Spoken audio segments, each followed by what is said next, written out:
Hello everybody, welcome to another adventure with Ruby, and here we are at Forks of the Credit Provincial Park. This is actually one of my favorite places to come hike. It's got some great trails and some beautiful places to see.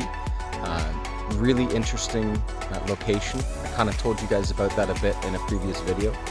And I've only been waiting to come here for some fall colors. I thought it would be a lot nicer here with some fall colors, a couple places in particular. It's a chilly October morning. It's been a pretty warm October here in this region so far, so the colors haven't turned as early as they usually would, but there's definitely some now, so let's go check it out. I'm going to take you guys down to see the lake. The trick is going to be to keep Ruby out of it. It's cool enough now that I don't really want her going into that water. Not that that's ever stopped her before.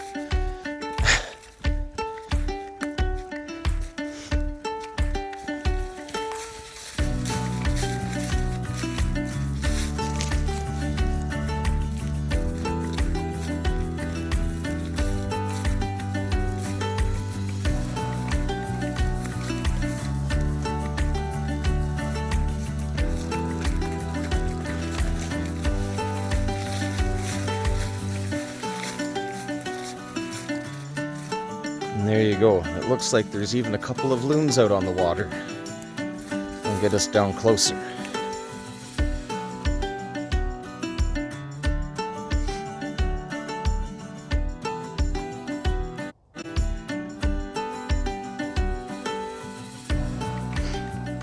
So if you haven't watched all of our videos, I mentioned just now that this is a kettle lake. A kettle lake is a lake created by a chunk of a glacier that broke off as the glacier was retreating. And being super heavy, it creates a depression in the ground.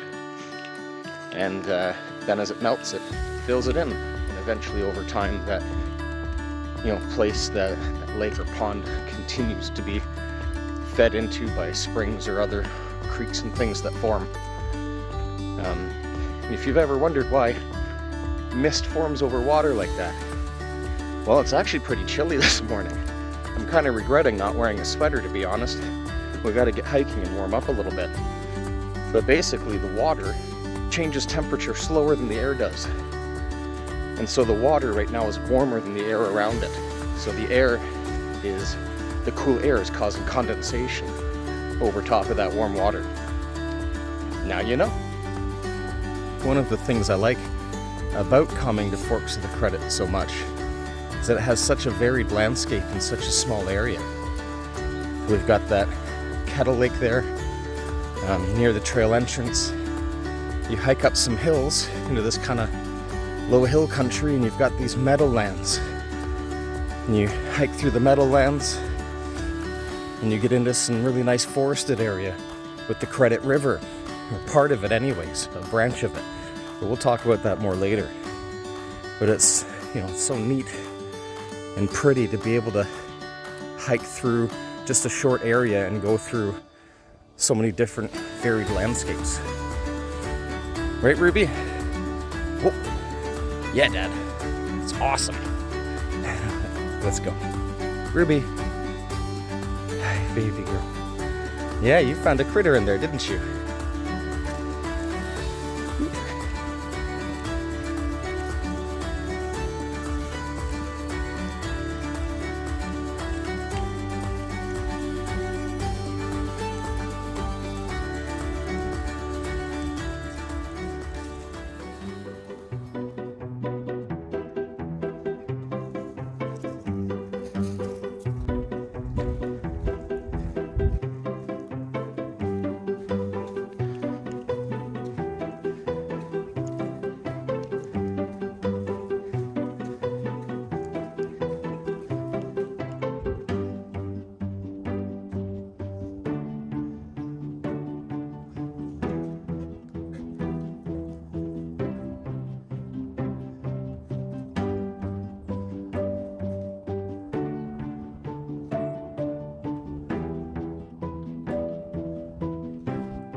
So, going down a way that I don't usually go here, but it's been kind of tough to figure out what route I want to do here to show you guys, because there's lots of stuff I want to show you guys, but it's kind of this weird awkward loop with a couple of trails running parallel to each other. So I've kind of been trying to figure out, how do I show them all this stuff without, you know, walking back and forth and, you know, going back over where I already walked too much. So I can't remember the last time I went down this little service road that we're walking down here. So yeah, we'll see what it brings. Some nice hills over here though. Nice little hollow in there behind that tree. Ruby's waiting for us. Okay, we're coming, Ruby, we're coming. So impatient. Okay, one of our first really significant features here is this bridge. This bridge goes over the Credit River. So guys, we've walked over the Credit River before a couple of times. It's a really important, dominant river in this region. It's been really important to the history of this region. It was kind of one of the first main corridors that settlement came up in the 1800s that was able to open up this region. You know, along with the Humber River, we talked about the importance of the Humber River to the fur trade and going north. Now this bridge connects the trails to the town of Cataract. Or sorry, not a town of Cataract, the village of Cataract. And the village of Cataract was actually earlier built around a significant feature a little further down that I'm going to take you guys to see. So let's go see that. Come on, Ruby.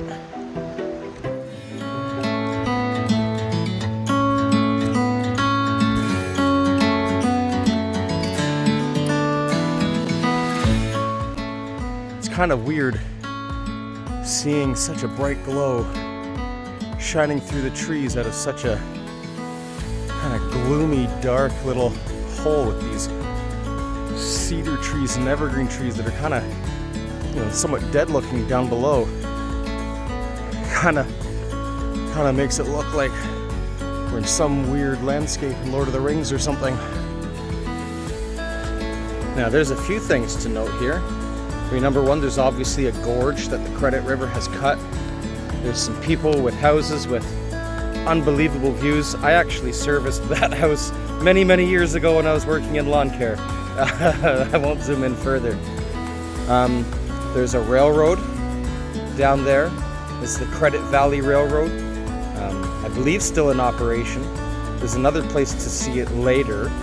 I wasn't sure if we were going to get to it, but I thought I'd show you that.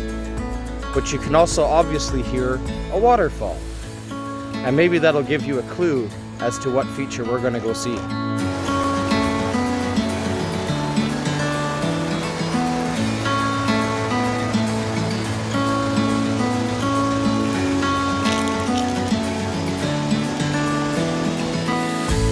Okay, so that's the best look I can give you. They've actually blocked this off because they don't want people going down there. So there's a trail that goes over there with a better access, so you can actually see it right there where people used to go down. Now, people including Ruby and I kind of snuck through a hole in the fence there. So while I go back up, what that was, if you're not sure, if you can't quite figure that out, that is the remains of an old mill. That mill was built all the way back in 1818. It was the first thing built around here, and it was 3 stories. And that's what the village of Cataract ended up springing up around. And really interestingly, that mill ended up becoming the first hydroelectric generator in the province of Ontario. And that closed off and on between 1930 and 1947. The water levels of the river went down significantly. See, this is actually the headwaters of the Credit River. It's called Forks of the Credit River because a couple branches meet and actually form the full Credit River. But as settlement increased, water is diverted, groundwater used for agriculture and all those things, the water level went down significantly. Oh, this is so many stairs. A little out of breath. But give you guys a nice view here. There you go. So the water level had gone down significantly, and it was no longer viable for electrical generation. But the first electrically powered farm in all of Ontario was just around here, and it came from power generated by that mill, which had become a power generator. All right, let's finish the stupid stairs.